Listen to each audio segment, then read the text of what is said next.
And, if you have to take the call, please take it outside the chamber so we don't do that to anybody. Having said that, we'll go to the agenda for any additions and deletions, and I have a few if I can start here.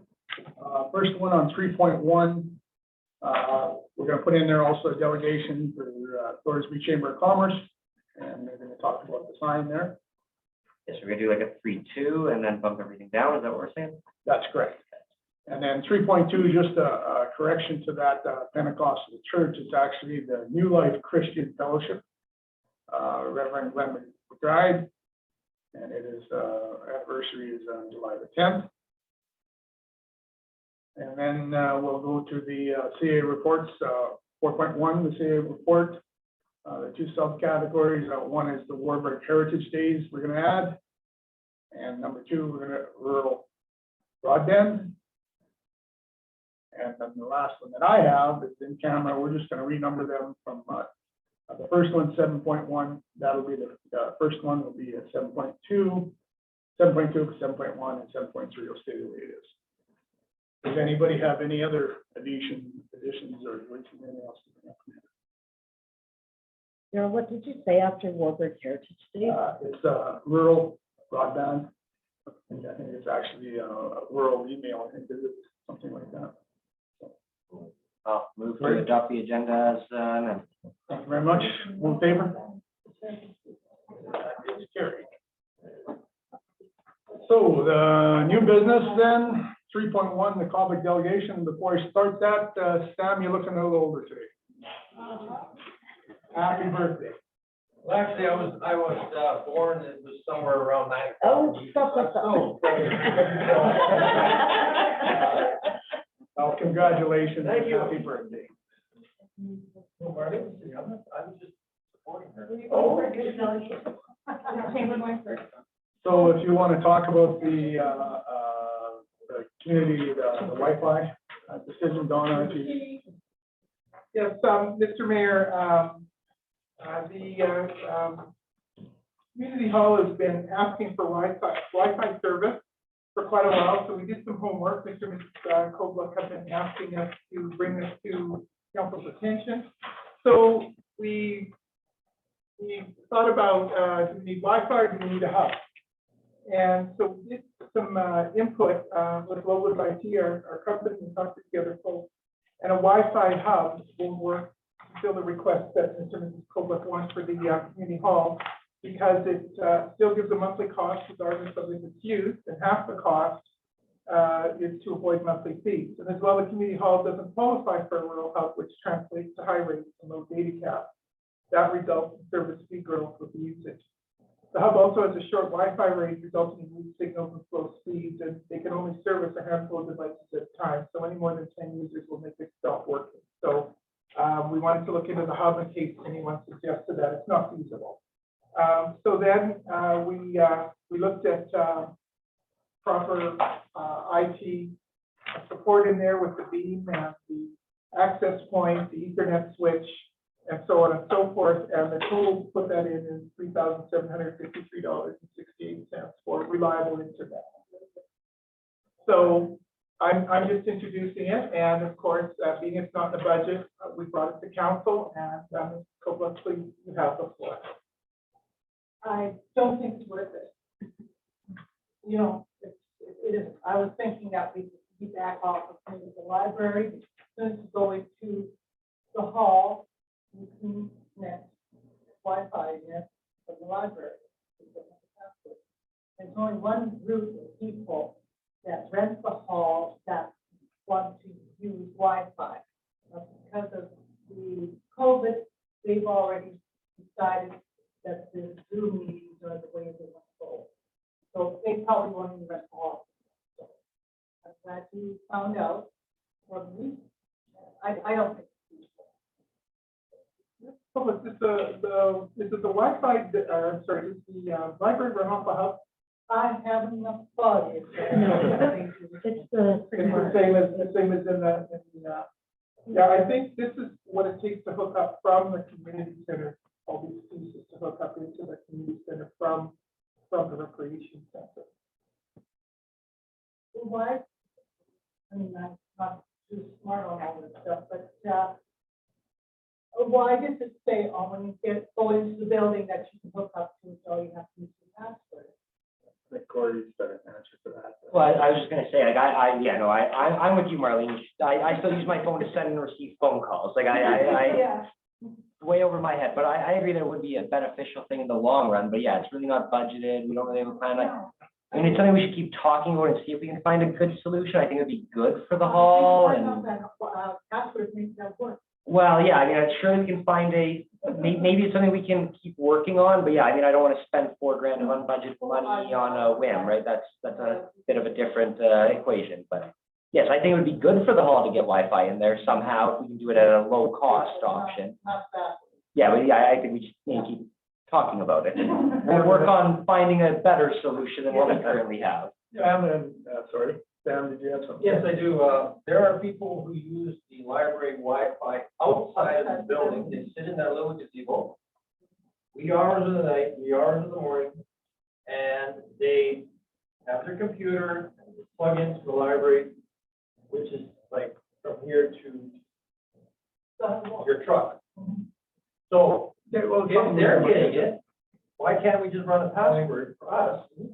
That's what I was gonna actually suggest, if we could get you guys just a I password don't get what. for that. It's all, you have to go to the library and just ask them for a Wi-Fi password, that easy. They'll give it to you, you can write down a piece of paper, bring it over to the hall. Is there an adequate signal over at the hall there? They're saying it comes up. Yeah, but it's just like a weak marginal signal, or is it actually a viable? Tracy, Well, they can always try Tracy, it back with the app, right? If it works, it works, if it doesn't, it doesn't. Yeah. At least Well, we can certainly look into that, yeah. Mr. Chairperson, if I go to the hall right now, and if I do the password, and when it asks you for who you want to connect with, it'll say library, password, bang, I put in the password, I hit. How many bars? We don't know. I'm not Can't sure. do it. We don't have the password to get in. Yeah. Trace, Counselor Trace. She's over there. So anyway, as a library member with a paid membership, then you get the password. That's how that works. Not that the password is top secret. Anybody can figure it out or find it out. But that is the way that the people that are sitting in the parking lot that do have a library card, they know how to get onto the Wi-Fi. So all you have to do is go get your $6 membership and you'll get a password too. There you go. Oh, there you go. You should try that. $6 seems way better than $3,700. I believe it's $6. It might be 10. But I think it's. And Go ahead, Marlene. I just got one more thing. Sure. It's got absolutely nothing to do. That's with- fine, now's the time in these meetings to pick me up. We are changing the doors in the hall, is that okay? The exterior doors with the grant that we got for the ramp, we got a whole bunch more money from that yet. And when I applied for that grant, it was for exterior door replacement, making handicap accessible and all that. So the ramp is there, now I am changing the 3 doors. The lease does have a requirement that anything exterior does get permission from council before they do it, so just to make sure that the T's are crossed, I would like to move that we authorize the Cultural Historical Society to replace exterior doors at no cost to the town. We have to do it at a regular meeting, don't we? Yeah. So we can, Okay, well, that's Yeah. fine, I don't care. Okay. we can recommend it to bring it to the next council meeting, and we'll make that motion, okay? One thing is, you guys want the doors? Uh, You want the old doors? They're steel doors. I don't know. Well, we can look, we can get Public Works to look into it, see if there's any use for it. We get to see if they've gone into, look at that. Kelly, I'll get this one right. Yeah, good job. So there's nothing we have to look into regarding fire code or health safety or anything in regards to the doors? I think as long as you've got a. They have bar on fire it. inspections and stuff regularly, it's, No, I'm sorry. The fire rating. Yeah, you just need a. You're There's not a lot changing, that we can burn down the building. yeah, that's right. You're not changing the footprint of the building. You don't need a development. Yes, Flipping back to the library issues.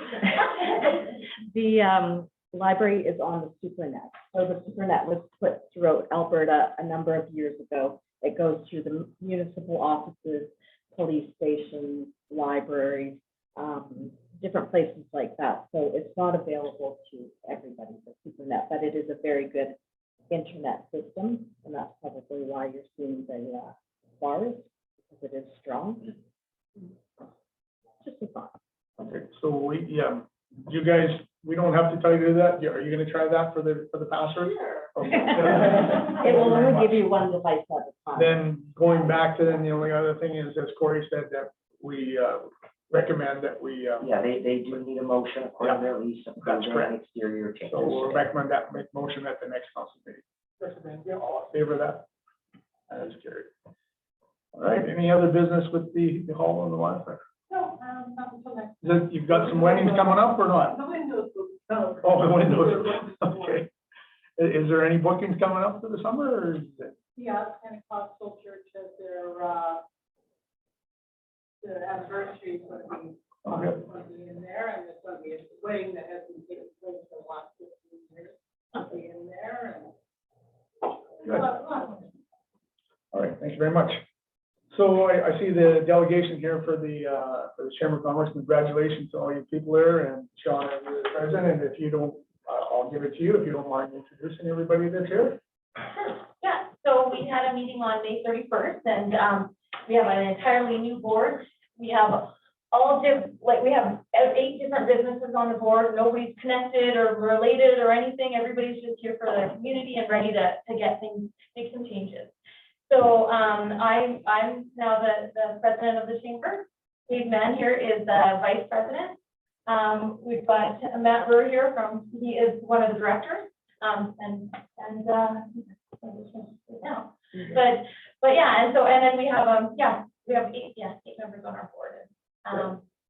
And yeah, we're pretty excited about it. One of the first orders of business, we had heard about the digital sign that was proposed that the town was to put up. And found out that it was going to be, someone was going to be ripping out our chamber sign, that it belongs to the Chamber of Commerce. And so we just wanted to, we actually had a discussion with our CAO today, and we would really like not to remove our sign. We paid for it. We paid for the power. It's about $160 a month. We paid for the power forever. We built it. It's ours. And it's in a good location that you can see it from the highway. And you can see it but we do have plans to fix it.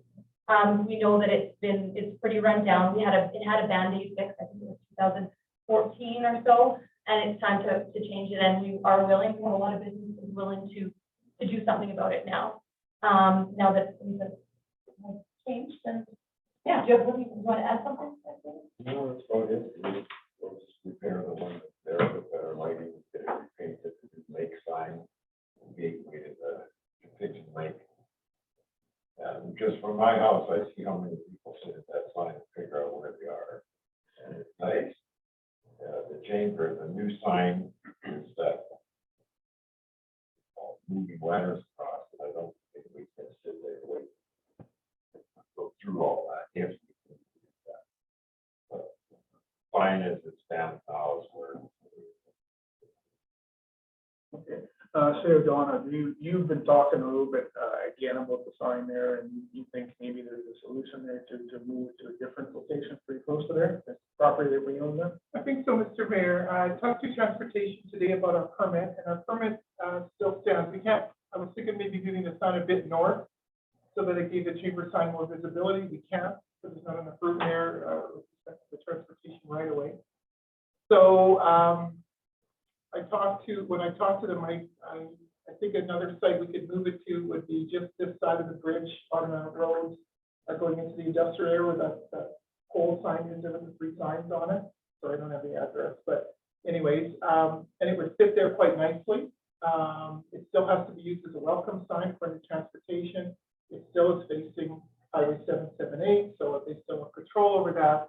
But we can certainly move it. All we have to do is send in a new location. So that way it would be by itself. It's more inside the town of Thorsby, and because to leave it where it's at is gonna obstruct the chamber stuff. So, we're just trying to find the best solution. So that would be certainly a thought. It has more room there and it is on land.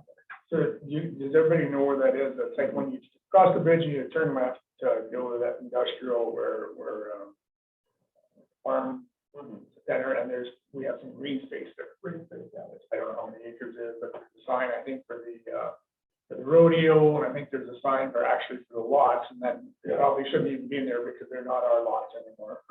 And I think there's 3 signs there altogether. The tax sign. And lots of room there, and I believe that there's a pole there, like for electricity, like a diversion. Yeah, So about a I 20 think that's 20-foot entrenchment, probably 20 to 30 feet entrenchment, and just open it up. so possibly we can do some more thing and then bring it back to a regular meeting and look at it some more. For sure, and probably hooking it up for power is about 3,500 to 3,800, which is not in the budget, was not included in the coal grant. Right. So, that would be my suggestion, to make sure that the chamber can be showcased there, that is their sign, and they have the right to keep it there. And we can have our electronic sign down a little further, which is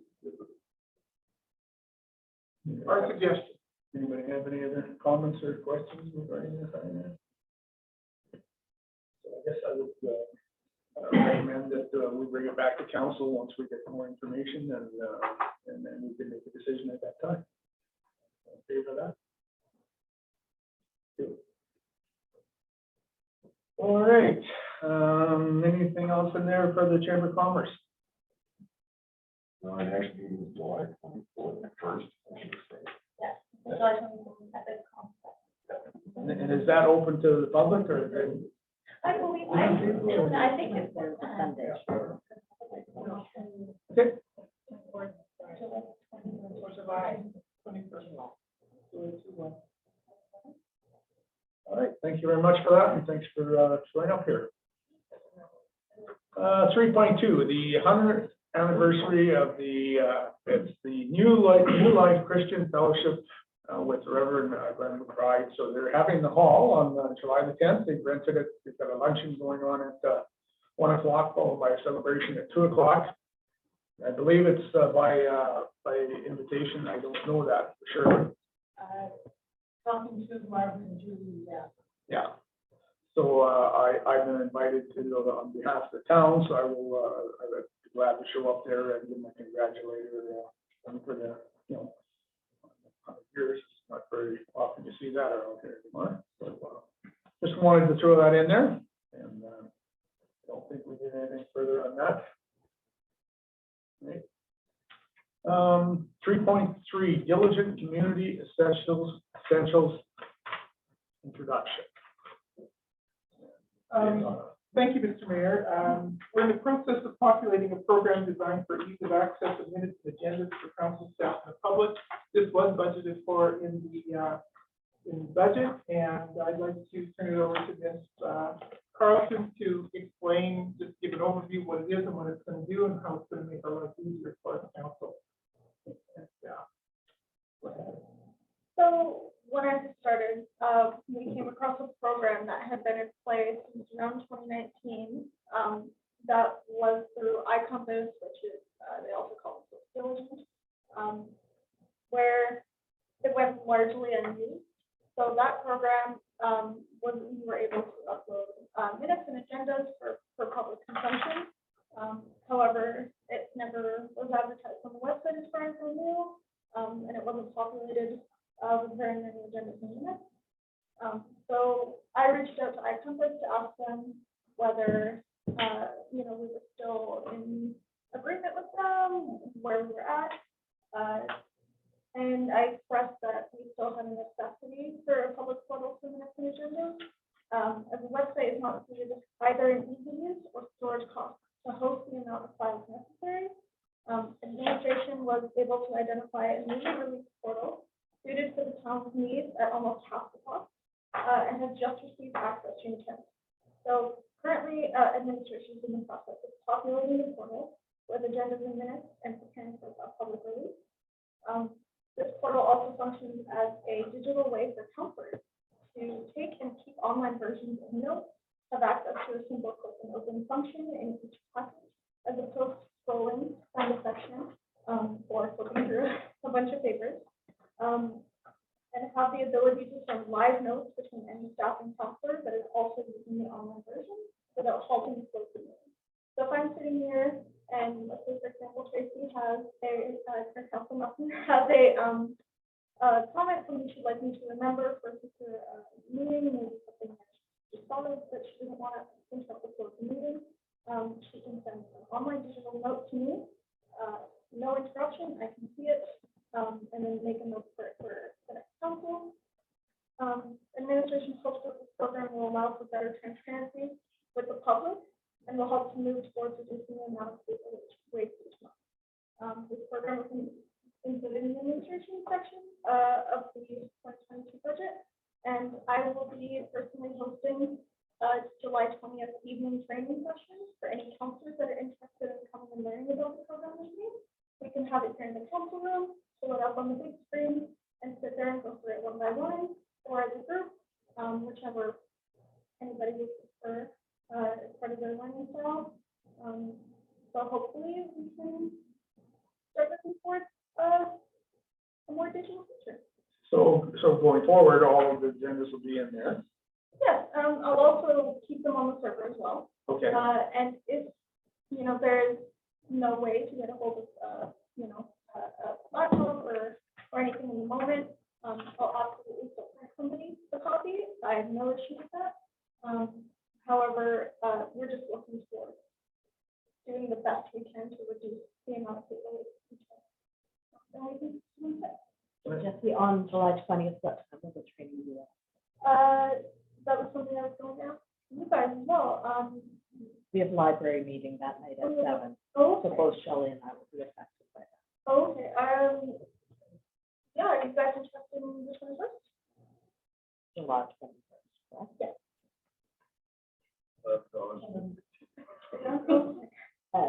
If you'd like to do some Oh, earlier the 21st, or yeah, okay. later, I'll also.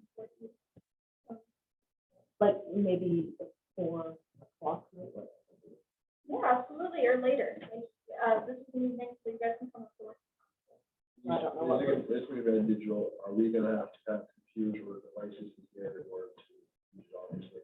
Preferably if you have like a tablet or a laptop at home that you like to use, or just one you purchase for work, I believe. They can help you get it set up if you'd like one that's specifically for work.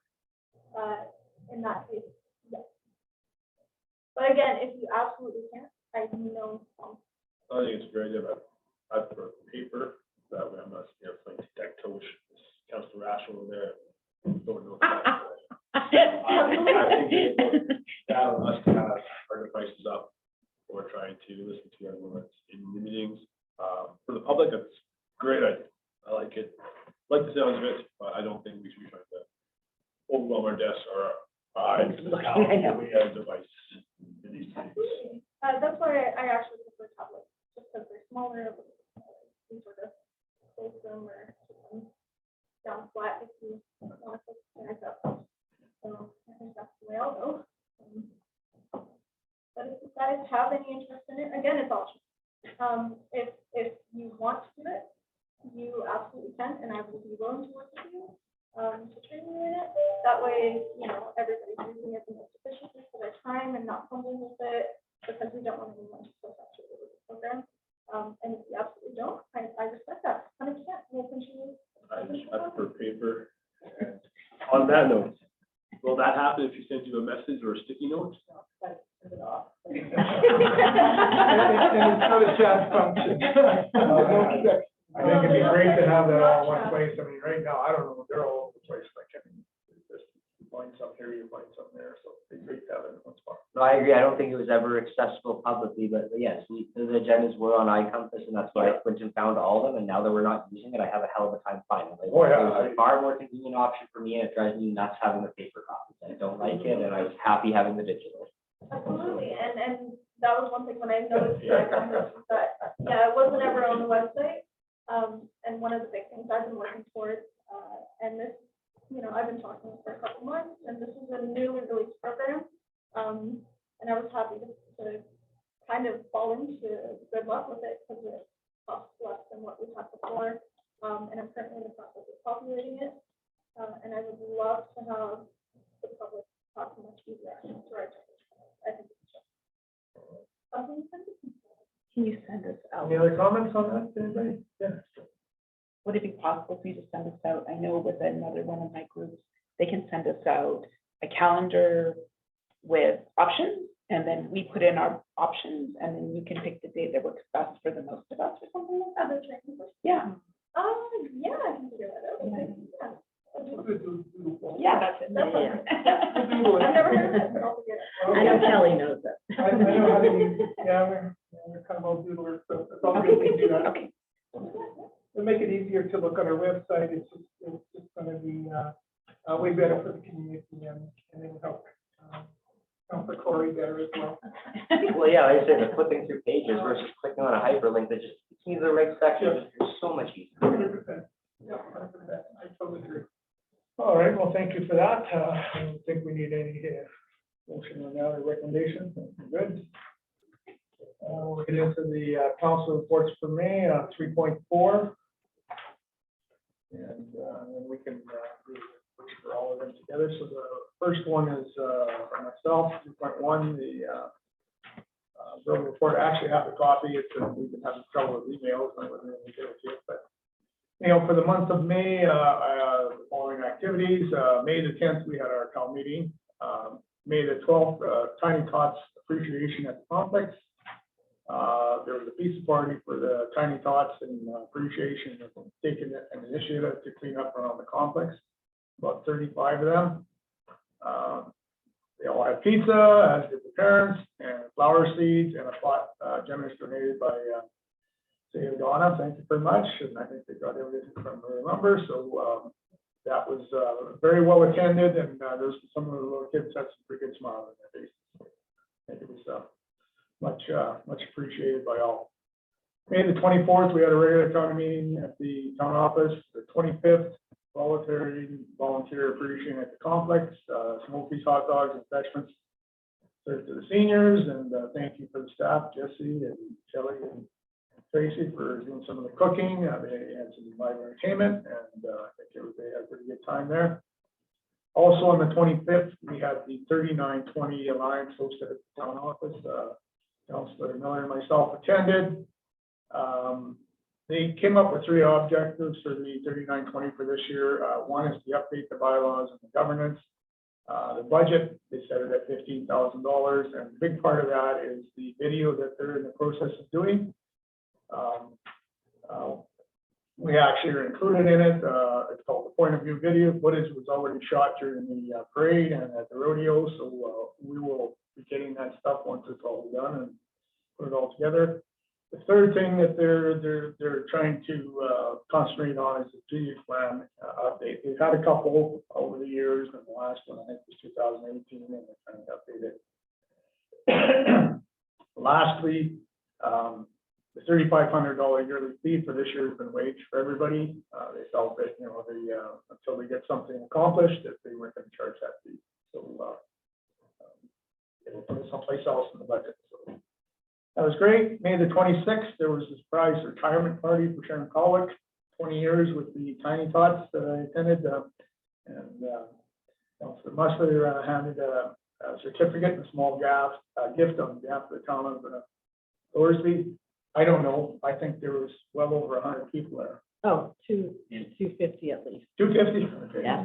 Not good for them. You know, they did a group picture of all her students that were in attendance at the party, and I think that picture has at least 100 kids in it, of all ages. I know they had about a 45-minute clip of Christmas parties and everything, and going back 20 years. So even for them, little people to sit there all the whole time. And it remained a surprise. Sharon had. It was amazing. That's kind of shocking. I just assumed she, somewhere along the way knew, yeah. 100% shocked. Oh. So it was good, and they had little lunch, and we got some squares and stuff, and it was very good. And lastly, attended May 31st, the special town meeting in the town office. And that's my verbal report for May. 3.12, Council. Yeah, obviously, other than the regular council meetings, a slow month for me. I had lots of informal meetings and phone calls, given the time of year. I think we probably need to do a better job communicating the logistics of how taxes work with assessed values, how assessed values are created, and then how it's multiplied by your mill rate, because I spend a lot of time having those conversations, which isn't, I mean, it is what it is, but I feel like there might be more we could do to better communicate that, to make, whether someone's happy with their tax bill or not, they should understand it, and I feel like that part of the equation, I think sometimes was lacking. So just as a note, that maybe we need to think about how to communicate that part of it differently, better, I don't know, something, as we progress in the future. And then obviously, yeah, these email problems were, that was a real treat. It was a bit of a nightmare getting that set up with all the different things. So my email is working again now and everything's good, but that is why there's so many verbal reports. Most of our emails were not working for a couple of days. It was a quiet week. And we have, people are fishing all the time, trying to get information. Well, it's interesting, right? Because I had a fish in my junk mail when I don't check my junk, but I saw fish. I probably get a half dozen emails a week from people all across the world with the top story, wanting this and da. I don't even look at them. I just look at them. They focus on the town of Thorsby just because it's a town, and they throw it out there, and if something gets in there. There were enough of them, and That's right. Yeah. the numbers game, yeah. Weird, because she doesn't even hear back there. Yeah. But tax, I don't know how it goes. Who knows? Yeah, Yeah. that's what, I didn't open anything, but I saw it there, and I thought, well, why would she be sending something? Yeah, it was very conspicuous and weird, Yeah, it and was really weird, so. You guys, I never saw yeah. I'm thinking I did get it, but I didn't realize what it was, and I just. All right, thanks for that. Any comments? Anybody else have anything else? Councilor Miller. Besides our regular meetings and special we had, and my report's pretty small with the emails being done as well. Attended a couple online library events, the 12th, the 16th, the 30th, and then on the 25th, I attended the Great Night Alliance meeting with Daryl. We already taken over, so. It's mine. Thank you for that. Questions, comments? So there must be. All right, so same as everybody else, I attended all regularly scheduled council meetings in the month of May, as well as on May 31st, there was a special meeting called. May 18th, I had a Thorsby Municipal Library meeting. Items of note from the meeting were that the plan of service is underway, the operating grant from the town has been confirmed, 2 computers were purchased for the library, summer programs have been organized, the board questioned the operation of the Arctic Spa complex handicap north door access. There is no button for access from the outside. Also questioned was the town's arrangement with the library offering cleaning services in the library, and when will it resume? An art committee has been established for future art galas. May 21st, Thorsby May Long Weekend event. I prepared my card for being in the parade with council magnets and the Thorsby flag. I participated in the parade and responded to the crowd. May 25th, volunteer appreciation event. I attended as well as helped in collecting prizes from businesses for the event. May 30th, I participated in library basic Zoom information meeting. June 1st, I attended the Senior Center for an RCMP information session. I also participated on the same evening in a Zoom session for our library's plan of service. June 2nd, along with other Communities in Bloom members, I helped plant the town's flowers as well as watered them. June 4th, I watered the town's plants to help get them established before handing over the responsibility to the summer contractor. And as Commissioner votes, I signed for 3 different parties meeting declarations signed. Thank you very much. Questions, comments for anybody? Comes to that. All right. So May 10th was our cow, which I wasn't able to attend. So I had prepared an email and spoke to each council member to discuss any relevant information and issues and concerns that I had. And then after the meeting, I followed up with phone calls to each individual and met them in person to discuss what went on at the meeting. May 17th, I attended the food bank in Leduc as I am the FCSS rep for Thorsby. I attended the AGM at that point and was given a tour facility and met the staff, it's a pretty cool facility. It was really, really informative, and I think it's an excellent thing that we have for our county. May 24th council meeting, May 31st special council meeting. In regards to public relations stuff, on that April 30th, May 1st weekend, the Historical Society was having a whole bunch of stuff going on. So I attended that. I went for the luncheon and the breakfast and the stands and all that they had going on that weekend.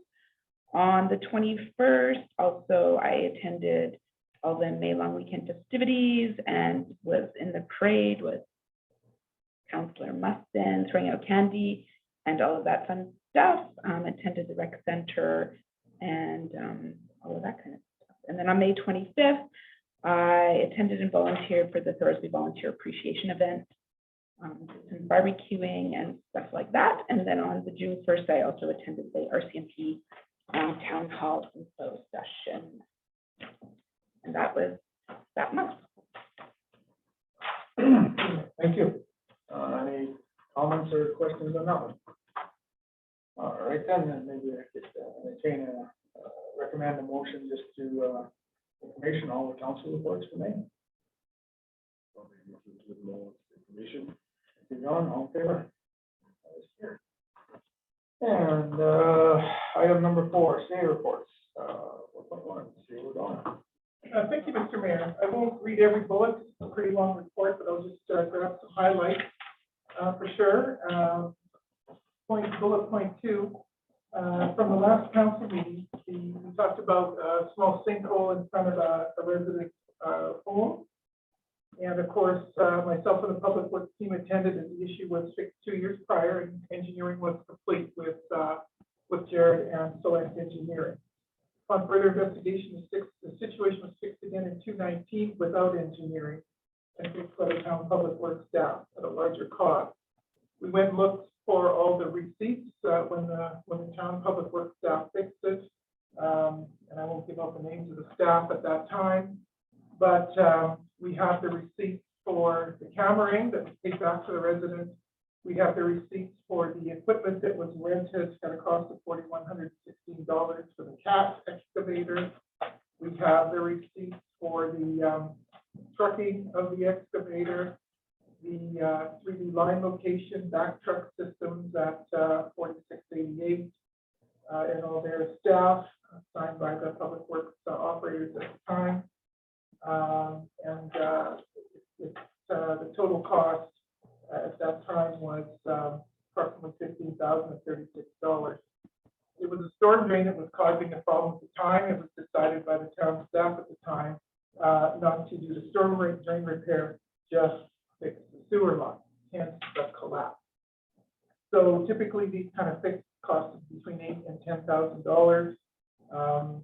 They decided to do it in-house at the cost of $15,000, and now we're working with Select Engineering to properly fix the issue because the storm drain is deficient and probably should have been fixed in 2019 like we probably would. So I just wanted to point that out to council that that's the reason for that sinkhole a bit, and we will fix it properly. We're assessing a cost to rectify. Don't know what that is yet, but unfortunately we'll have to come back probably to council if it's not within our emergency repairs. We've been working with the senior center and Mr. Coffin Ross to ensure their permits and project paving was successful, and Select Engineering shot the elevations for them and work with the paving company to make sure the tie-ins to our street were appropriate, and they'll be sharing the cost with us of that consultation. We're consulting with the Russ family regarding our trails on their land, and they came to see me in my office, and we'll be offering some legal solutions for them to consider for the future. They are serious conservationists, and they want to see the future of the trail system, but it is on their land, so we do have to make sure that we're all in agreement and that they're satisfied with it. They were very thankful that we invited them in. We had 3 new requests from the government of Alberta and the government of Canada. Sent reminders as final reports were not completed for projects in the 2021 year, so we're working with them to ascertain documents. There's 3 new ones: the Canada Community Building Fund, the gas tax, the Municipal Census Guide, and the 2021 annual review of the Safety Code Council for the town of Thorsby. And of course, these final reports will be completed as we gather the documents. The gas tax, we'll be able to complete that fairly quickly. They allowed us that ability to change the project. They gave us permission to change the project at no penalty to it, so we'll be finishing that up this week. And the safety codes document is taking a little more time because we have to verify if the recommendations from the 2020 audit were completed. So after they're going to send us the document, and I have to figure out if what was sent in was completed, because they want us to look at that. We've been having some very good water meetings. We've been in consultation with the Water Treatment Center, and they sit on boards that have grant money for water. And we have been in consultation with the water treatment contractors as well regarding NATE. They have a connection to NATE to discuss the actual feasibility of having them use our treatment plant as a training ground. I know they asked, Nate asked of this before, and we're not sure what happened. It doesn't matter, but we're going to move forward with that because Nate also comes with grants. Nate comes with students, and we have a state-of-the-art water treatment center. Nate is very interested in coming out. So we're going to be talking to them over the summer. As well, they have access to grants that we will access for proper bulk water stations for larger tridents and super duty tankers. And we'll be looking at a system that has capability for offloading back trucks and honey wagons into our raw water. The system also stops any effluents from coming into our ponds, and the water treatment operators know these systems. They've been tested, and Lac St. Anne is having very good luck with them. So we'll be looking for grants for that as well. And they're pretty confident we can be successful. They're also on water treatment boards, and they understand our needs and requirements about water. They have great connections. And their comment was, why weren't we working together before? So we're working together now. And these enhancements and business practices will bring revenue to the town. And once we have the grant structures locked down for application, we'll provide more information to council and let you know our next steps. We discussed, just skip it a bullet, we met with the Lions, and the MOU has been discussed, and a new draft will be ready for council. We anticipate at the end of June. Met with Mr. Raymond and Ms. Mercedes. Our fire and assessment review board contracts are all signed and updated, and council saw them, and so that's all finalized. We're still ramping the server. It's going to take us most of the summer, and Jeff and I and with consultation with Cindy are doing that so that we have proper filing. We're going to be working with our engineer and the water treatment contractors to inventory the Wolf water treatment plant and the buildings at the intake to issue a tender for scrap. We're going to inventory them, take a look, and see if we can sell some of that stuff and sell what's in the old water treatment plant. The water treatment operators are pretty confident. There's a lot of scrap operators that will look at the valves and a lot of the steel and the pipes and so forth in there, as well as at the intake. We're pretty sure that the fish saver down at the intake will probably give us around $3,500. So it's a pretty cool system, but we don't need it anymore. We were very pleased that the large bin program was a success, a little too much of a success. But that's okay. The bins were there a week longer than they were supposed to be. They forgot to come and pick them up, so they didn't charge us for the week. But we'll tweak that for next year. We'll do it a little differently. And we're still cleaning up that site, and there's a wonderful fellow that sits there and guards the bins for us and does a little shopping, and he's a very nice man, and he's just kind of sitting there, so he's been very helpful. But anyways, we expected it to be successful, just not quite that successful, but that's okay. But bins are gone, correct? Bins are gone, yeah, we just have some other stuff to clean up. The scrap metal, we can throw in our bins. The scrap metal bins are free, typically complimentary, so we have enough scrap to probably fill another bin of the metal, and the fridges and all that kind of thing that was there. And of course, it was a lot of fun. I attended the Thorsby parade, and I was in the truck pulling the fire engine, in simple trucks. That was a lot of fun. We had a good time, and we were also throwing candy as well. But we were placing it outside the truck window because we were going so slow. But it was a lot of fun. And Councilor Jonathan K-Vine gave me a freebie, and his costume scared the heck out of me. I didn't know who it was. I wasn't sure if I should take candy from a stranger. And we'll begin working on the emergency management plan. I'm hoping June, but it's probably going to be first part of July because Mr. Kearley has had a lot of breakdowns with the mowers, and so probably July we'll start working on that. And Mr. Mayor and Council, that is the report for the month. Thank you very much. Are there any comments, any questions? Okay. All right, 4.2, flag officer report. Gosh, if you don't mind.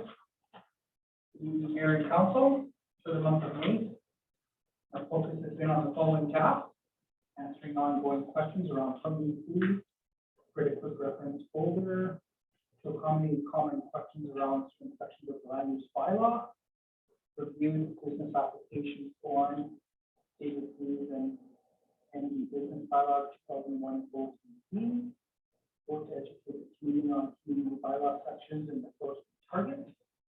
Those topics were to inform the community on boulevards and roadway obstruction requirements, searching for, and we are currently searching for contractors to address them tightly, inform the community on grass cutting requirements and not to blow the grass back onto the street, answer inquiries on dandelion spraying, sidewalk sod creeping expectations and branches, as well as a topic on community cleanup, community cleanup challenge. We did not receive participation, so we'll give it a shot again next year. With respect to continuing on with the cemetery follow-up meeting, which we're hoping to have scheduled at the end of June with the churches. Received 2 more business licenses in the month of May. Development permits seem to be increasing. Continue to answer ongoing questions around building fences, tree sets, permitting, around residents, villagers, inquiries, answer inquiries on dog parking, and went through all dog license verified records that we have on file, which has been out of the 2018, so that is all up to date. Patrol the community and recommended areas that require further grass cutting notices. Continue to work with the inn to find property owners of unmaintained properties, provide support to SSF County and Thorsby SSF. Receive lots of calls on grass cutting, trying to get residents as soon as possible. Ordering the littering signs to be located in strategic areas of the community as per budget. Pictures are just below the reports. Ordering some dog waste signs that will also be located in strategic areas of the community as per budget. And then ordering some dog waste dispensers and bags to be located in areas of the community. And that was just based on feedback that over the summer months, people seem to bring up concerns regarding pet waste and what is positive. So we're going to try to be proactive and provide some dispensing units along with signage. Looking at in the history, as you can see, a lot of things are starting to jump up with respect to community standards, bylaws, lots of stuff on grass as mentioned, lots of questions on land use bylaws, the planning, permitting, general inquiries. There's always some questions around parking bylaws, more on the recreational part of it and where people can park. And yeah, just working on a large amount of files right now with respect to unsafe. That concludes my report for me. Thank you. Questions, comments from anybody? Mr.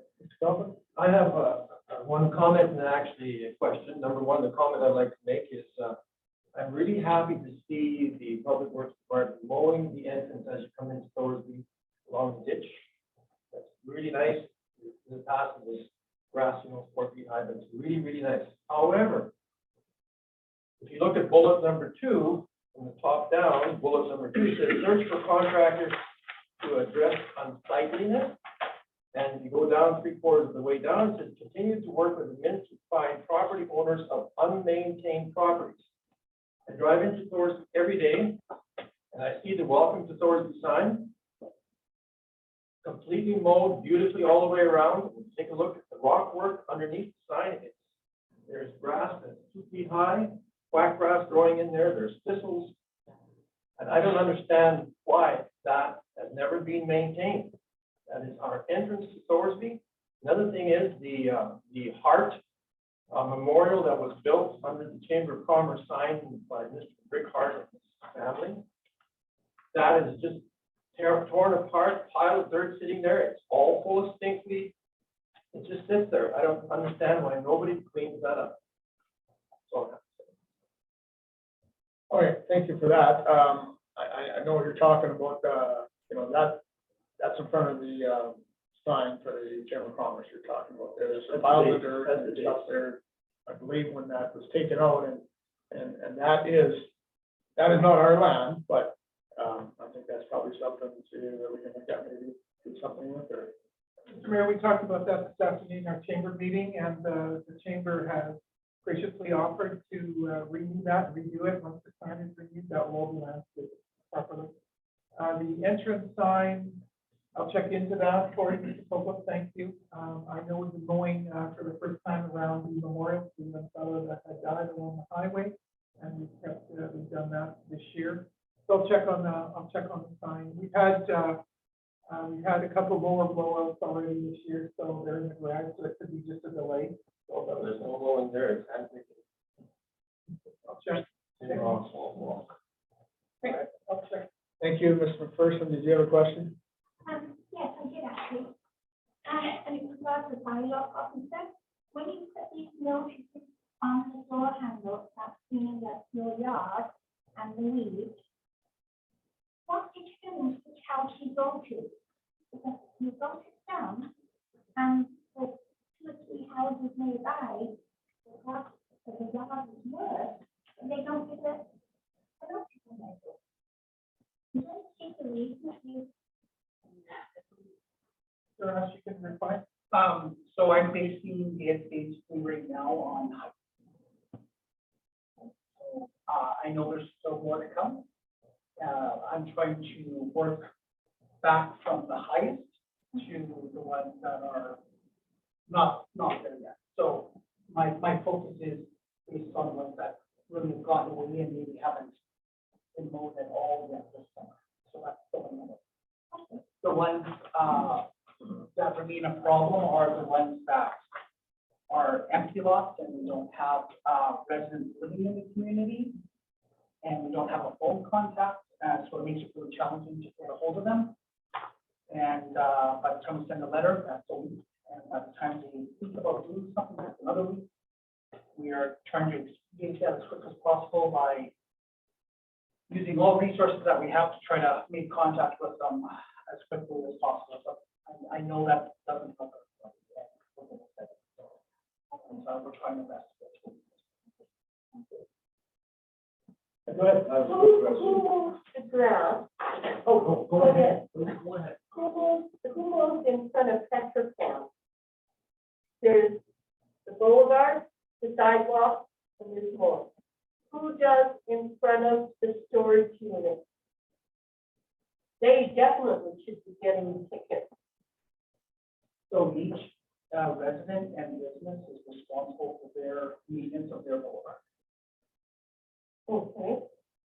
Because I looked, when you gave my kids door walkers, I drove around town. Petrochem is high, and it's not only dandelions, it's also weeds and grass. And the storage unit has never been mowed. You will notice that Petrochem has rectified their grass now. And so I'll be working on some more of those hours. Go right ahead. So I noticed there's an increasing number of warnings going out. And, you know, I came tonight, I know you guys haven't seen my face around. yelling at my kids' soccer games. So I'm not fit. I know in other communities, you know, we paid for a bylaw, to make sure that everything's clean, and that comes at a cost. And nobody in here is unaware of the tax hikes that this council is doing. And I find it kind of concerning that we're up to this many warnings, which we're talking about finding contractors to clean up yards and stuff. Why are we not ticketing them, firstly, financially? Right? Whether you bill it back to on their taxes or send them a bill, and having our staff that are running around mowing stuff. I know lots of other communities are doing that. It cleans the town, plus you're getting your money back, and sort of offsetting the cost of having a bylaw officer that tries to make things look clean. But zero violation, so that's zero revenue. We as a council. That's not just mowing, but also shoveling snow, et cetera. Because I have walked my kids to school for I don't know how many years, and the sidewalks are not clean. Right. You can't push a stroller, you can't push a wagon, you can't do anything. You can slip and fall for sure. But so why aren't we handing out tickets for that and earning the money to pay for the bylaw?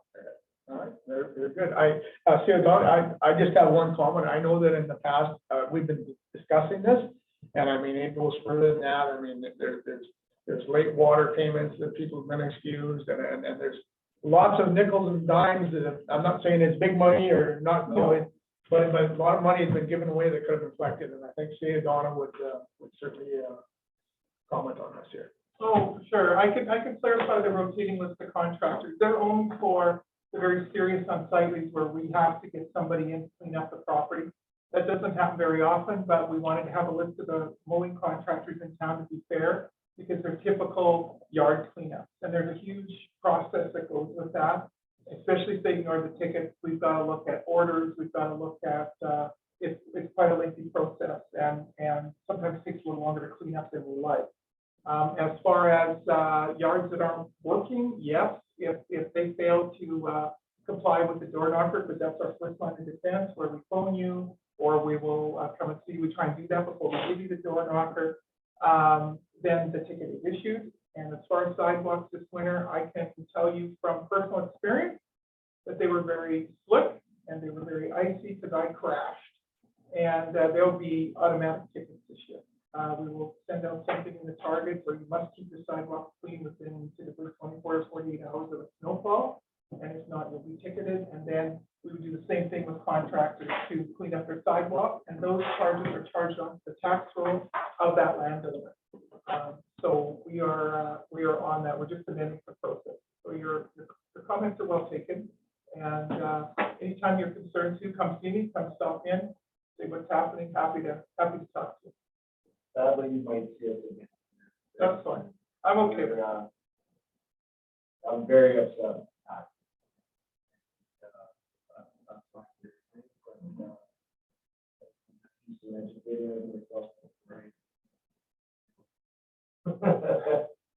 How I feel. Yeah.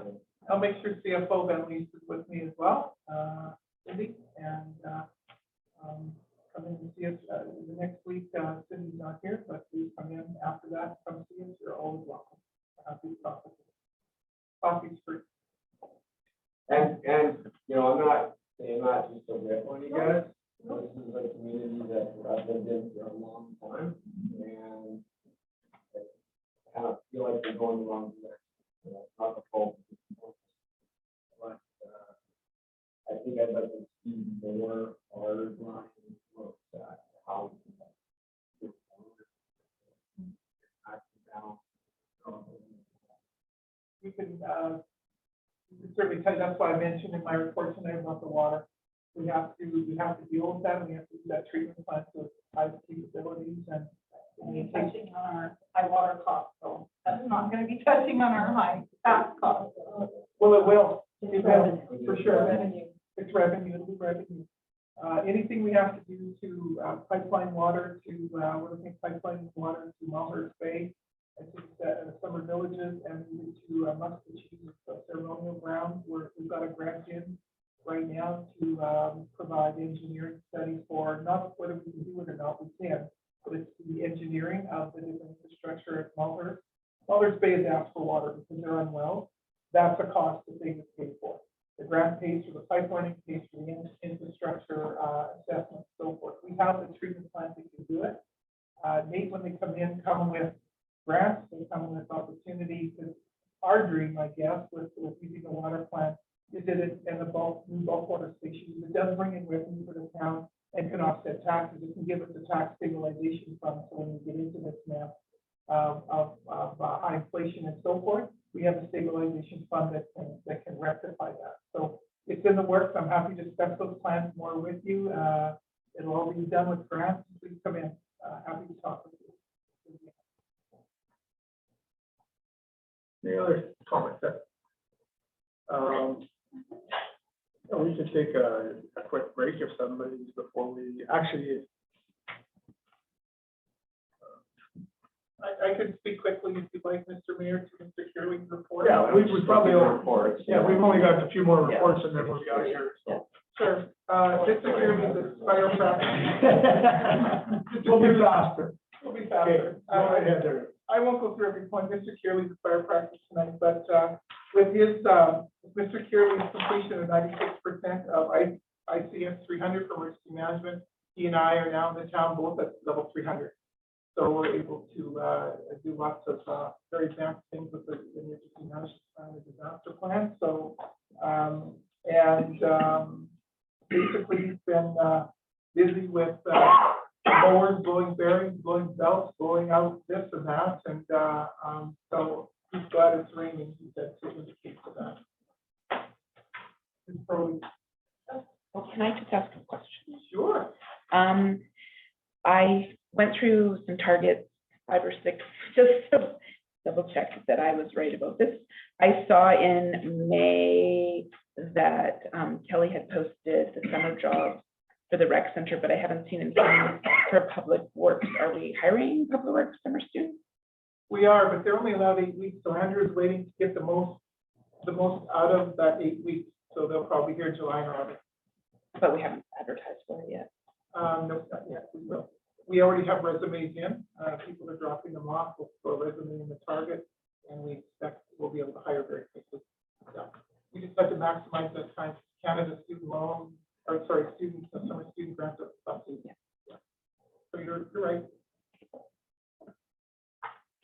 Any other comments, questions? If you don't mind, say Don, I'll get you to the SCS one as well. For sure. It's short and sweet as well.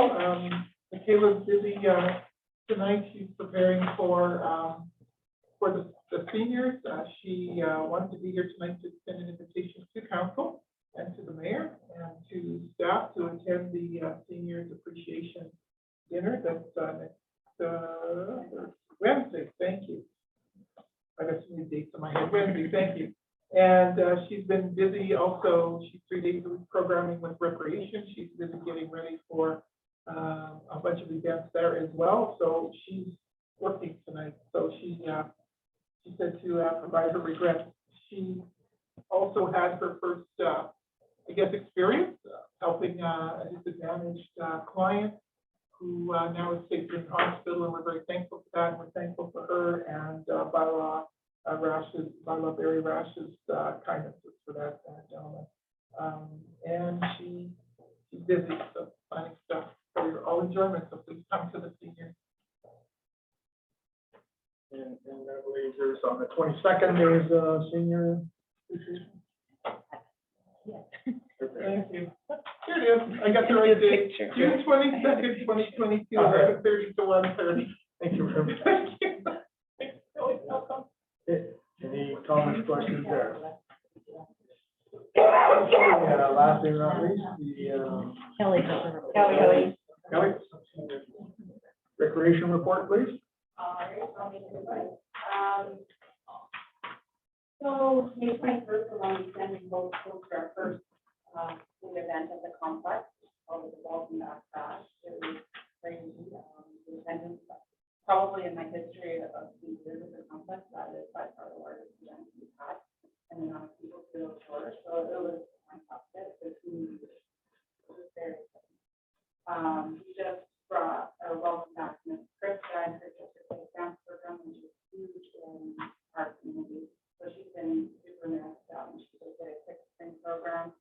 And then in the fall, she was looking to do a full program and even possibly into the competitive program. So in that studio that we developed yesterday, so it'll be great. Or another studio. Sorry. I already have two jobs. Right now, Michaela and myself are working with the Duke County, just trying to fast track the summer planning, and we're playing catch up here. Michaela's brand new and had a lot thrown at her between the program and events, and we have this whole summer. So we've already met with the Duke County once, we're meeting with them again this week, and hopefully we'll have our plan launched for the community next week to start. Michaela's also doing Father's Day activity this Thursday after school. We capped it at 25 kids. We have 27 registered, so quite excited for that. And Branchland is supporting the event, so for the dad. And then in the evening, we're hosting Party in the Park. That's the Duke County event that we partnered together. So there's lots of fun stuff going on Thursday evening at the complex. They have magicians, stage painting, and tons of activities. Probably going to the indoor because the rain had today and tomorrow, so it will look like our arena operators, you know, month of May, they transition to their summer role. So one takes their temporary layoff and working for public works. We've already started working on office next year, so the ice plant schedule to start up September 1st with first date for September 12th. Currently working on the ice schedule with Thorsby Minor Coffee and Lindsay Minor Coffee. Lindsay is going to be quite involved in the booking for this process. So there's a process for that. First, an auto scrubber machine, so it's not very exciting, but it is for us. It's used from Black Gold School Edition, plus a $10,000 machine, but for $3,000. So it was much needed in our facility. We just sprayed the ground. Control.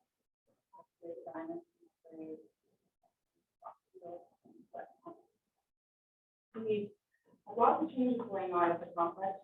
So we increased our hours Monday to Sunday. So Monday through Friday, we're 9 a.m. to 8 p.m. Saturday and Sunday, 11 to 5. So with that, we hired a new staff member, Diana. She's new to the community, so second time we're bringing her on board. We've also hired 2 summer programmers that are starting Thursday.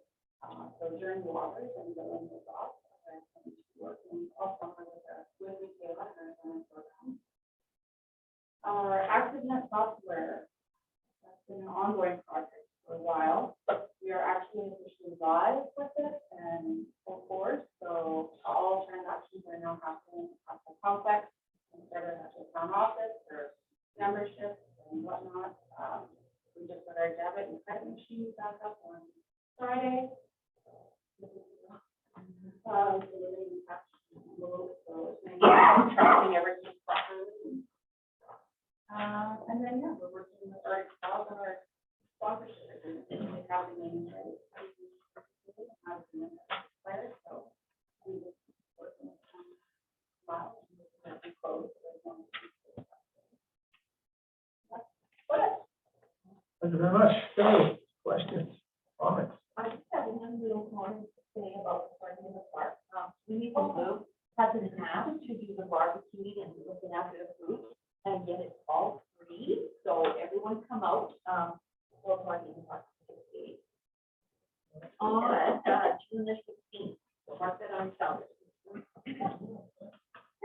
And I just want to make a comment on how amazing you've been doing, Kelly. Honestly, I have so many people, I know, like the May long weekend especially, there's just so many happy parents and kids and families and the community. And I just want, and I forgot to mention this before, I want to thank also Donna and Cindy and even the council. Even as a business owner, businesses are so much happier. In the chamber, but also we deal with a lot of business at our place, and people are happy. It's been 100% turnaround since the fall, where people are coming in, they're excited to bring business in town, they're asking about things, and you guys are just so easy to deal with. And they're like, oh my gosh, I walked in, and then I asked for something, and I got it right there. And I didn't have to fight. And it's just been, honestly, it's been a godsend. We're happy with, thank you, council. Thank you to administration, and thank you to Kelly. Just everybody who's been working here, you've really been doing a good job. And I don't think you guys get enough kudos for it. And I see it because I'm kind of the hub with the communication, and I get a lot of feedback. And there's very little negative feedback. Because, I mean, obviously the texting is a little bit, but again, once I explain things to them, you know what, they just need a little bit of explanation, but just so you know, I just had to say it, because I forgot to say it before, but thank you, everybody. Okay, we'll get to the last report, the administrative report from Lisa. Who would like to? I don't have to report on Lisa, it's just showing you what, we're going to start having Lisa, post stats on how much she's dealing with, but this was just an introductory to you all about what a municipal clerk does in a daily life. Mr. Mayor. Thank you for that. So can I get Well, recommend? we still have. Okay, yeah, we can do them all together, the CEO and the CFO. Go ahead. All right, I won't read all mine, same thing all the time. I'll just highlight a few things. In preparing the property tax bylaw in May, I went back to all the way to 2018, and not one of them balanced, so it was an exercise in frustration.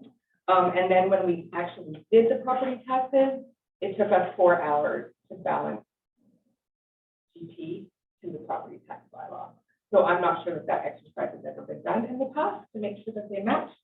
And then after the property taxes went out, a resident came in and was a little upset, and that's understandable. And she said, you put them back to the 2019 rates. Well, look, they're different. And so then I started to panic a little bit, but I was pretty sure I did it right. So I pulled up the bylaw that's on Municipal Affairs website, signed by the mayor and the CAO, and the rates that we changed them to match the bylaw. The rates on the property tax notices did not match the bylaw. So it's a little frustrating because we're the ones that deal with that stuff and try to explain the administration, mistakes. And I don't know the reason why it didn't match. But I have a bylaw and I have tax notice and we don't have this on them. So. And I think Corey, anything else that like talking about assessment, a lot of people's assessments changed. Yeah, they did. Yeah. And that's why it would not be the same as 2009. No, but she's saying the actual mill rate, the mill rate didn't match. And that's, I have no explanation so, for that. So we made sure that when they printed, we got the balance from GT and it matched the balance in the property tax bylaw. So we were 100% certain that everything was correct. We have reviewed. There's been a lot of complaints about people that pay their stuff online. On the 31st, they'll pay it on the very final day of the month, and then they get a late fee. Because it takes 2 days to process from the bank. We don't get the money on the 31st, we get it 2 days later. So we put messages in the target, we put in on the website saying that you need to allow 2 days for processing, because that's common knowledge, like it says that right on your banking when you go to pay. So we're no longer waiving penalties for people, just because, the due date is the 31st, it has to be in our office by the 31st. We've also changed the EFT payment date to the 30th, or the last business day of the month, to correspond with the due dates on that. Because if you paid by EFT, it didn't come out the 1st, so technically you're late. So change that to the 31st as well, the last day of the month.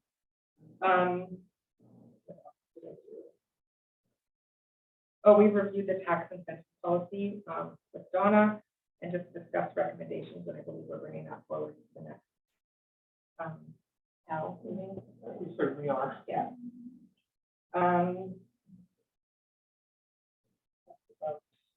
I prepared documents for the library regarding their budget and actuals for 2021. Best I could with the information that I had. Added new hires to payroll and process payroll. I reconciled benefits, assured everybody is being deducted properly. I have all the benefits, pension, and union due reporting up to date now, so everybody is happy. And now the next step is just starting to dig in, get ready for the audit. Deal with that. And they'll be here like first of August. Well, not first of August, yeah, probably the second week in August. One thing too, just to add, COM needs to, we're reviewing property tax arrears and utilities. We've got two potential tax bills we have to look at. They're a long time. One is an estate that's probably in probate. So we'll be looking at that estate. It can't be unprobated, I guess, until all the bills are paid. So I've got two big files on my desk looking at right now. So, Trying to collect, well, yeah, trying to collect all the, yeah. there's lots of old stuff that just been, like, and nothing's been done with it. It's just goes year after year after year. So, oh, and we did rectify the Bank of Montreal payment issue that we had, where we didn't know what roll numbers they were for. The Bank of Montreal and Palmer. There is actually no phone number to call. It's only an email after that. So I did get the list, and now we can, we've rectified that in reverse penalties, and that's why the payments that came in last June. So those people are happy now. Thank you for that. Is there any comments on that? Dave, go ahead. I have one on your financial statements. Summary. 2022 budget. Now $158,007 and $95,000. Was that from this council, previous councils? What's that? 158,000. That's $250,000 bucks. What's that for? Yeah, go ahead. You just want to answer that. It is all personnel related. So some of it was, I guess, with council decision, and then some of it is from previous administration. No staff that we've had. since No. we've been on No council. staff that we Yeah, have. no, nothing that we had to do with. We just had to deal with. Right, That's but what- you made decisions different. Yeah. The follow from previous. Yeah, yeah. So it's just a repercussion of getting rid of people. Yeah, that's improperly, I guess. And then in your public works section, you have a $46,000, $46,870.21. And this year, you're only forecasting 5,000. What's the difference between the 46 and the 5? For the budget in 2021, I had to try to put it into categories because they didn't do the budget this way. They didn't spread it out into different categories. It was just an overarching budget. So that 46,870 includes more than just public works, but I didn't know the breakdown, so I just stuck it all in that. The budget was very vague. So we tried to do a more detailed one. Yeah, I've noticed quite a few things in that. So before or previously, they were just lumping things together and not putting it in each department's For 2021. for 2021. And we don't have audited financials. That's what they're coming in for. Correct. Bear with me. And have we got all the money that the county owes us? CAO Donna sent away for the, because there's 60,000 from 2019 that is still owing, and that's coming. The other will be here in July. And how much is that one for? Which one, the July one? The July one. They pay her something. 300. I want to say their portion was 300 or something. Yeah, for our 2022 budget, what we budgeted, that's what we expect for 2022. They do 50% of our in July. What's our financial statements? For that we reconcile for the And bracket. we'll get the money from the financial state. Are all our financials done for 1921, 1920 and 21? 1920, yeah, 21 the auditors. We have to get an extension. So that was 2021, will be counted, we're just waiting for the audited statement, then it will pay the entire amount for 2021 in one lump sum. 2022, they're doing this agreement in July. How much is that rectified pension issue for 2020? That's 2 years ago.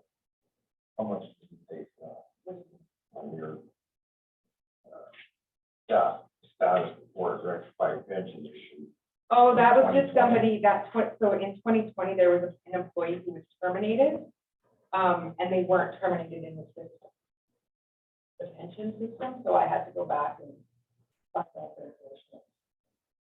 Yeah, I had balanced the pension previously, but this was an employee issue that wasn't terminated in the pension, from the pension, so I had to go and gather her information and give it to the pension people to terminate her on the system.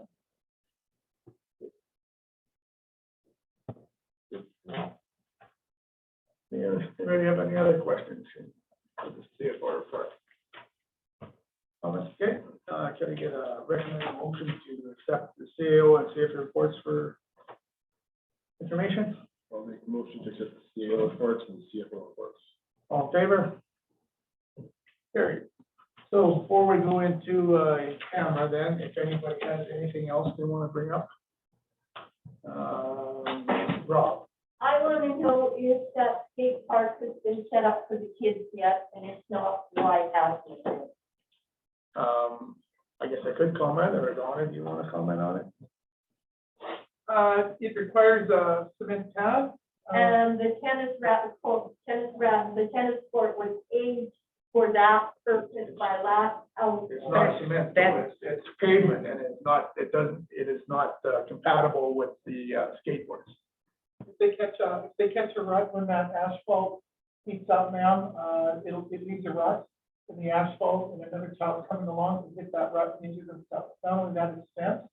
So if they're to take a bit of a jump or something and then hit that fence, it needs to be in an open spot.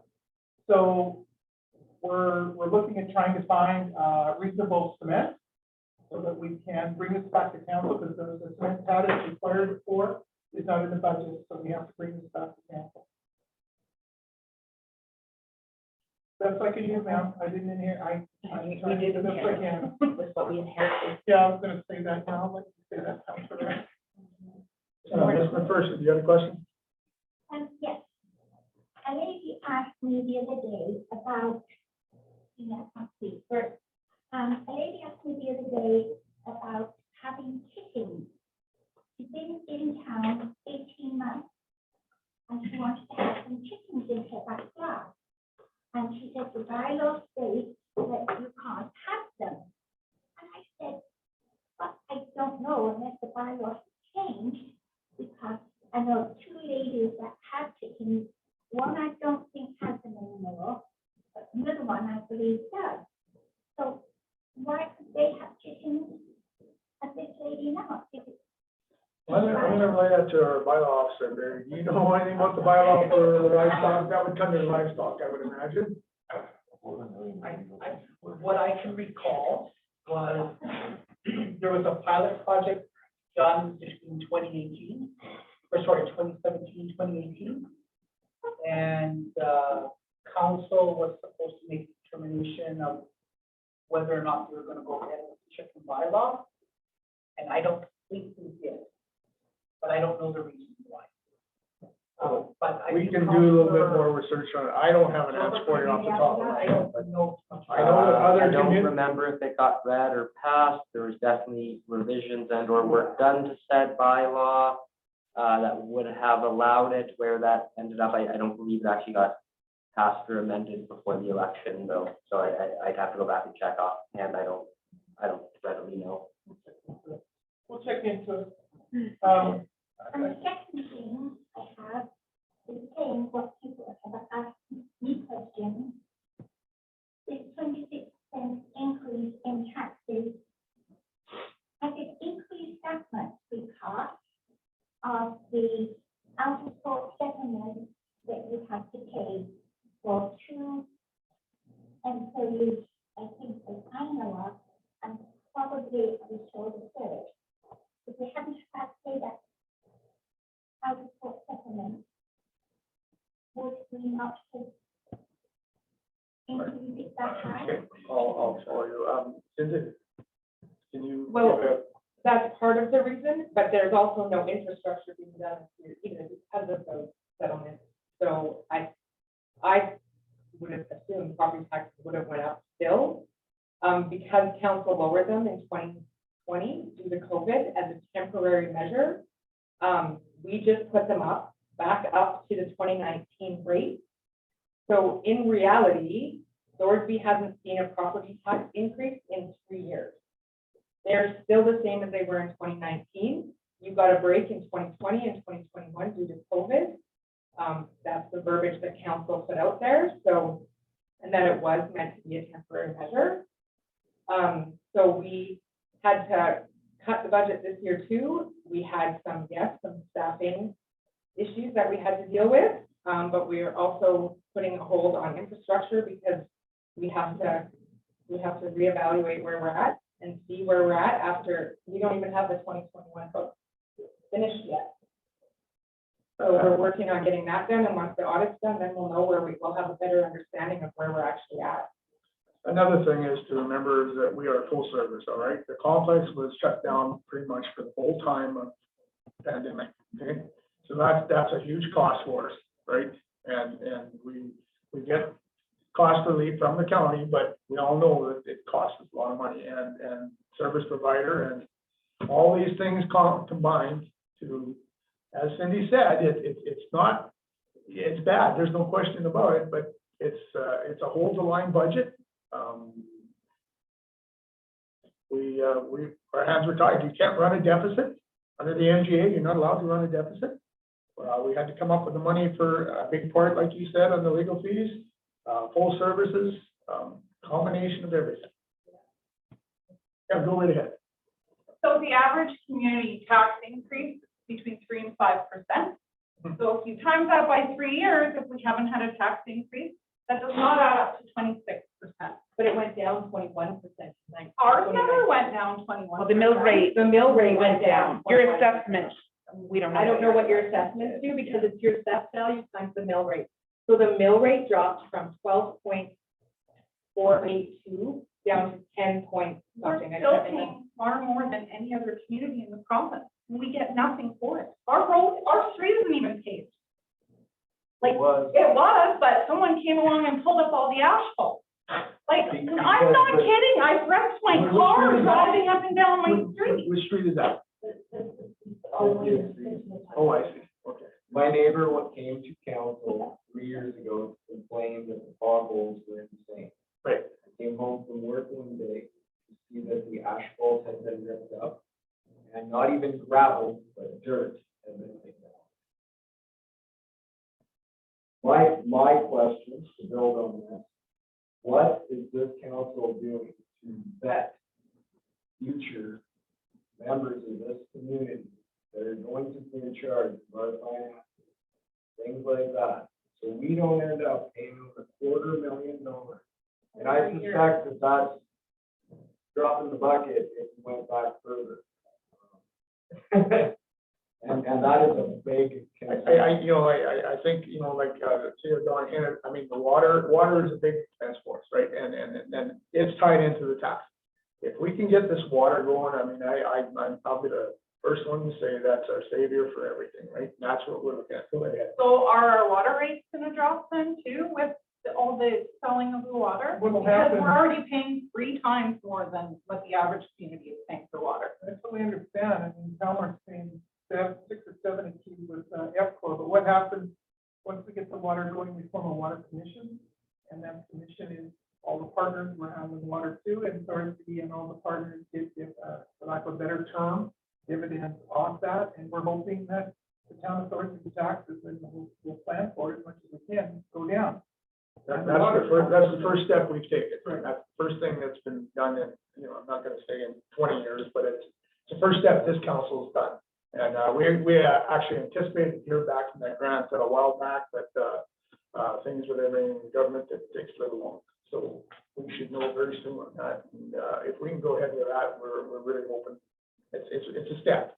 And we're gonna see our tax decrease then?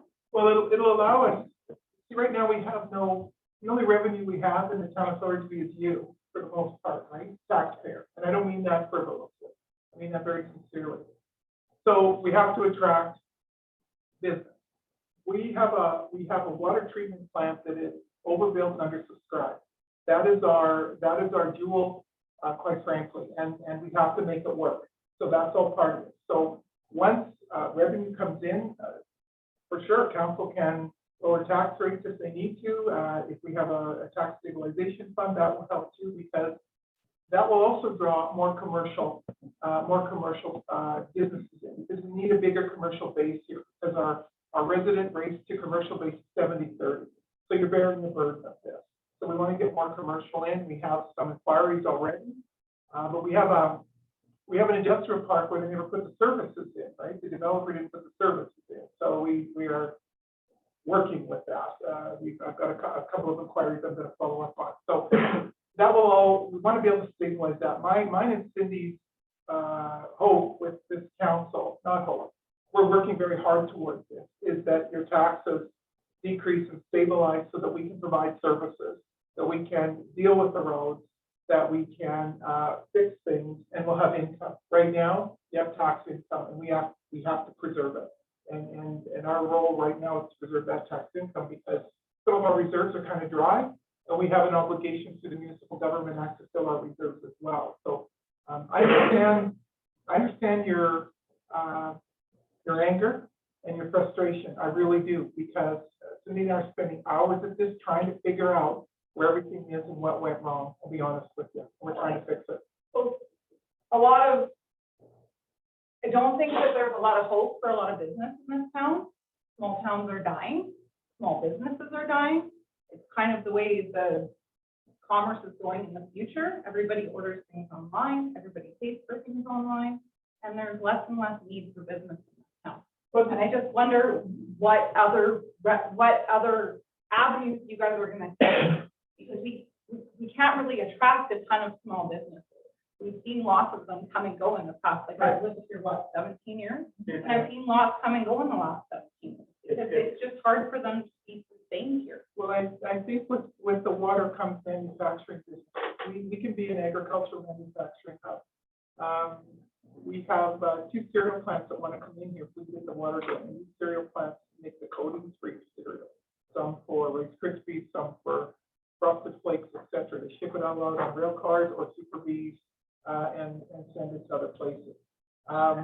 There's other opportunity for agricultural manufacturing. I don't mean equipment dealerships and so forth, but our water license is going to capitalize on this. Our water license was a huge gift from ESSO. We paid $20,000 for it almost 20 years ago. One of the biggest water licenses in the province, worth a lot of money, not just 5 or 6 million or 10 or 20 million. It's worth a lot of money. We have a wonderful environmental agreement with the province where we can pull more water than we need to on that license. And I'm just talking very high level here. We have a certain amount we can pull, but we can pull more without Alberta environment bothering us because of our intake and because of how ESSO built that intake. As well, we can get the ability, we have better water upstream where we're at, and EPCOR does downstream. And so we pull very sweet water. We also have the capacity at that intake of the river to pump water and supply other communities with water and get us off the aquifer basin. So with that comes distribution of water to other communities, but also with that comes manufacturing that's going, okay, you've got the water, you've got the land, we want to move in. And in fact, there's a Argo is looking at coming here, they want to move their plant from off of 39 to here, so we're gonna start talking to them. So that's what our plans are. Small businesses and house builders will come eventually, but they don't come if we don't have services. And that's what attracts them, and they won't come if we have no industrial might, I guess, to lower taxes. And that's our plan. Your water treatment plant, seriously, and I'm very sincere about this and very honest about this, is worth gold. And we've got to capitalize on the gold. Is it, what sort of timeline are we on? Right, this obviously isn't next year around the drop our taxes. This is certainly a years-long venture. Well, it can be. I don't know. It depends on how fast. The province is very interested in getting everyone off the well system to preserve the Saskatchewan River Basin and the Pigeon Lake River Basin. And there's very motivated individuals at Malheur Bay that want to get off the well water. So they also have some influence. And once we get the infrastructure tabulated in each municipality, then the next grant coming in the fall is for potential pipelining and getting going. Because we have a 16-inch line from our intake to North Saskatchewan all the way past Beaufort to the SOS, plus, lift stations and so forth. That allows us to, that second grant coming in, we hope in the fall when they release it, allows us to also build up our infrastructure, build up our lift stations, potentially put a third train in our water treatment plant, which gives us more capacity. And it allows us to hopefully to put the bulk water station in so we can sell to fracking companies, and not potable water either. We have another thought where we want to get a station at our raw water pond where vac trucks and honey wagons can dump into our raw pond. The machine detects effluent. They're trying to dump effluent in the pond and shuts everything off and pumps it back in the back truck with the honey wagon. So it's been piloted at Lac St. Anne. Our water treatment guys know about it. There is grants for that too, and they're readily available. So will I say 10 years? No, we're hoping, we're really hoping 3 to 3.5 years. We're pushing hard. This all sounds very interesting. Now, is this CapEx neutral to get to this in 3 years, or what's the ROI getting to that point? Well, we're starting to do the analysis. I'll be honest with you, we just met with our water treatment plant operators in here for a long time.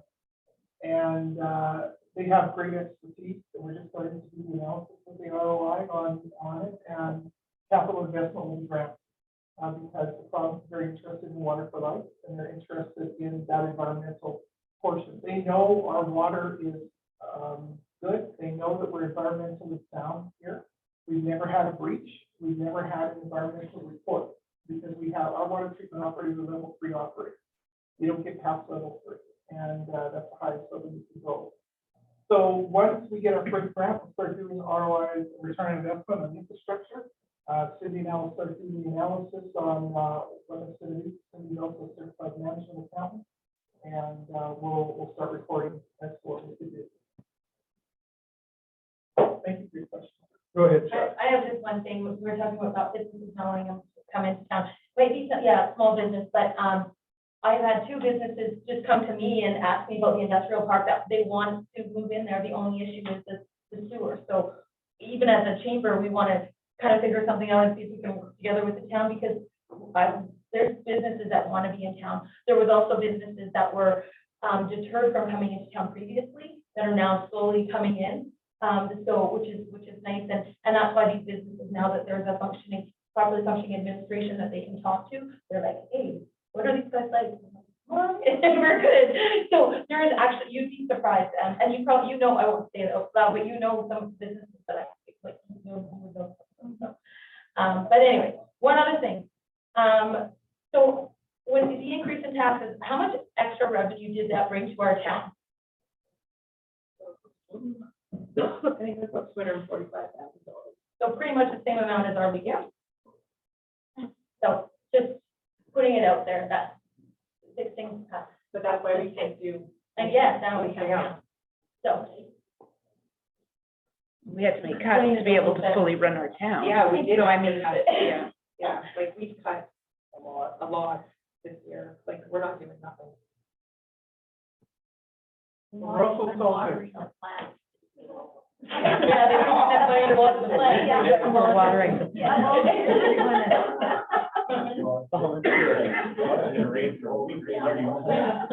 God is watering your I grass. sit to rain, yeah.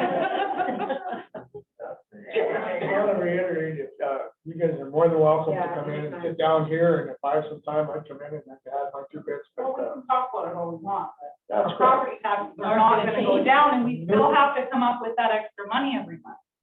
On top of the $1.77 a liter gas and the I extra hear you, it's power. it's an awful And lot, but they're- well, and as a municipality, we're not immune to that either. I mean, our gas has gone up almost 50%, our gas cost. inflation is, So- almost 7%, We feel your pain, we truly do. But you guys don't live here, so. Well, no, I don't live here, but I know but- you pay the all, taxes. Yeah. And I mean, they approved the budget, we cut, like, honestly, I'm not lying to you. Like, you guys should have a town hall meeting maybe, because everybody in this town is, pardon my language, but pissed. People are mad. And I understand that it may not be you guys that did it, but we're the ones who are paying for it. 100%. And we all, you know, everybody now feels stuck in their homes. Like, we can't sell our house. Nobody's gonna buy our house for, when we pay $5,800 a year in property taxes. Yeah. I'm, this is the first time in 20 years. And we both work.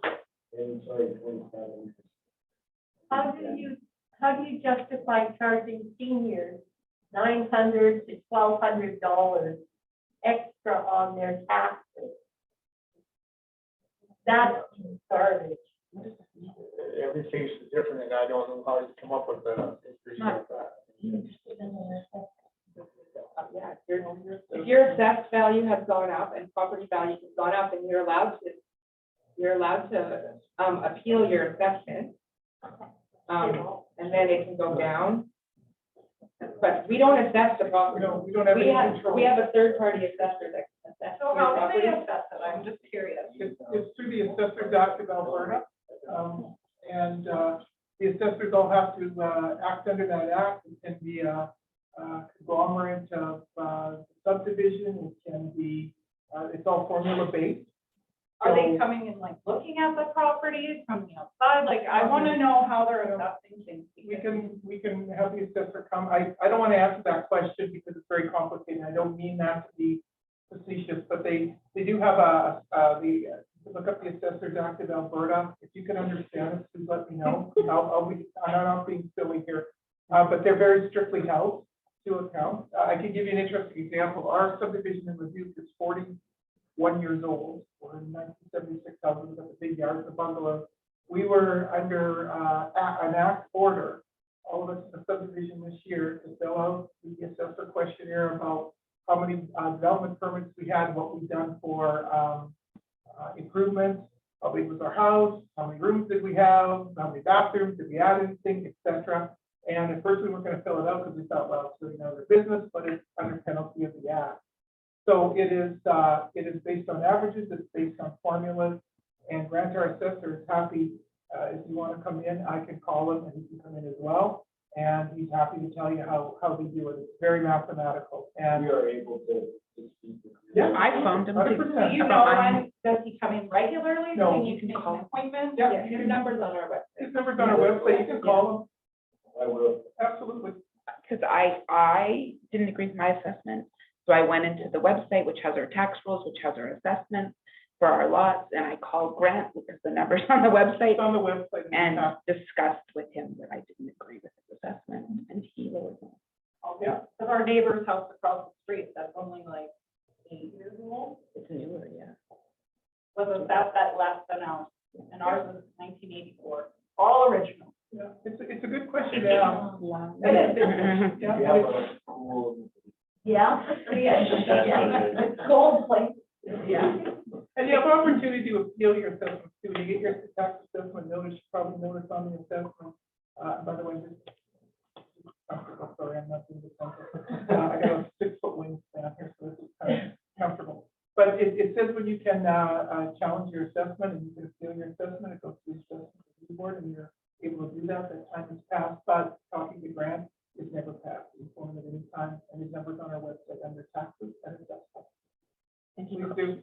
He's a very good guy, absolutely, very knowledgeable. Can you make a comment that some of the taxes were improperly calculated in the past, like for residential and? Oh, well, I mean, wrong mill rate in 2019. Yeah, there was several houses that were incorrectly calculated wrong. Yeah, well, it didn't balance, so So we had to go on through your everything. tax notice on the bottom left corner, you saw what your taxes were last year. So, if you don't mind me asking, that did it go up that much? Went up almost $1,400. $1,400. I went up $650. Okay, yeah. Almost $1,600. Which I thought was. Well, I think it's something that I think, you phone that assessor and come and talk to The Don. assessment on our house gained almost $70,000. That's how I, I'm like, you Yeah. gotta be kidding me. Sorry, no, Yeah, no, it's okay, it's okay. You thought I'll sell my So that was the biggest culprit of the Yeah, whole thing. that's the I went up biggest culprit right 20 there. grand, and it went up $1,400 tax on 20 grand. So I understand what you're saying. That matter of 46 years. It's, yeah. I very much don't wanna come in here, we have to live in this community, we have to, you guys, almost all of us live in this community, nobody here wants to see everybody angry and fixed for it. But, I think the community really needs a sense that this is a priority. I mean, I'm hearing it now from you guys that, hey, we're cutting everything else up. But then when I see things like non-issuing violation tickets 40 times for lower lawns, I think it's time to hard line this stuff where that, and I know it's, I don't know what a ongoing line is, but at this point, every penny counts.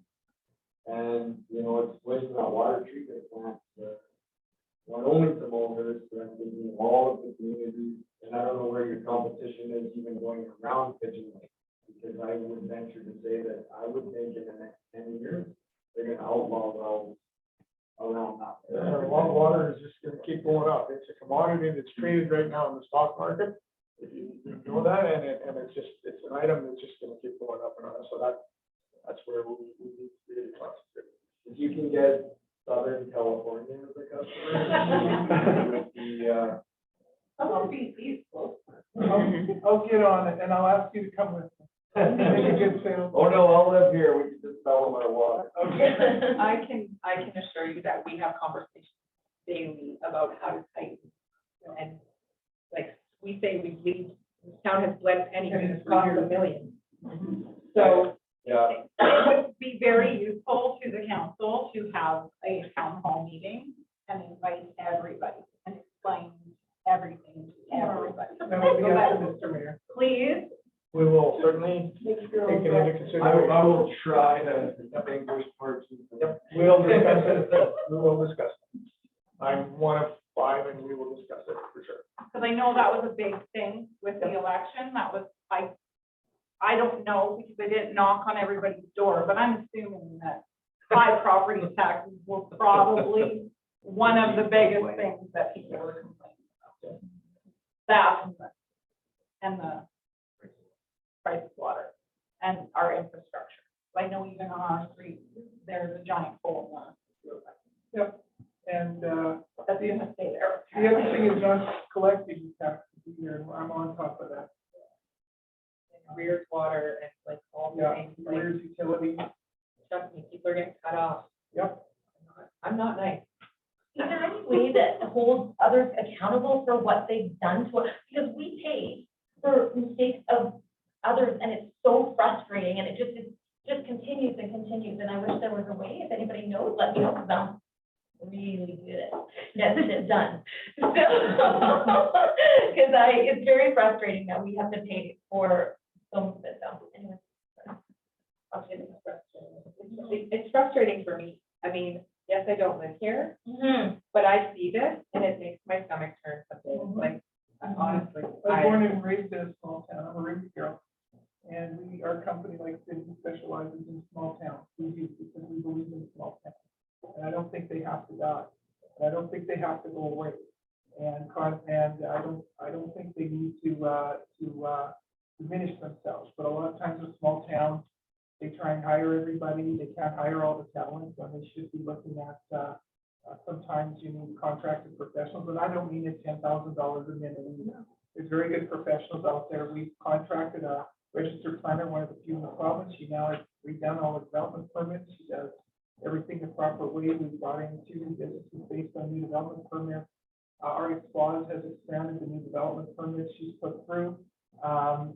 So a lot of times we try and hire, and that's not efficient in a lot of ways. And I mean, when you hire, you have to hire the best for the best price. And believe me, we're not taking much of your money either. To be honest with you, Cindy and I are working under the old CAO salary, and we're splitting it. So we're not making millions, that's for sure, and we're okay with that. We're okay with that because we know Thorsby can thrive. Rimbey was in a bad situation many years ago. Expo was in a bad situation many years ago. Thorsby can thrive. Thorsby's got the chutzpah and the chops, and that water treatment plant to survive. And by gosh, God is sitting to my witness and this council. I can't speak for the council, but we're working every day real hard to try and make that a reality for you because we believe in this town. We know what to say. So, you know. You guys are cheaper than the previous CEO because you don't have the benefits. I got $40,000. Yeah. Yeah, we So, saved you $40,000 bucks. And yeah, but they cost us what? $250,000, like at Old River, that old CAO? Yeah, that old CAO cost us millions. Oh, Yeah. And would cost us even more millions. We know that. Have you not looked at the budget? Let's put $250,000 right in the budget. I'd like to know how you and your mother know everything, and when we ask Carol to tell us what's going on, oh, we don't know what we're talking about. You obviously do not listen to a single meeting. We listen to every meeting. We've been here since the beginning. We are online. If you go on the budget, you can read it. Like, not everybody goes online. Well, that's not my fault. That's yours, and it's public knowledge. So you cannot blame. A lot of the stuff we can't say because of white, that's for sure. So Yeah. anyhow, we're gonna wrap it up there. Does anybody have any other questions here? Really appreciate you guys coming in and coming in anytime. And I get a motion here to take a 10-minute recess, and then we'll come back and count this. I'll move it in the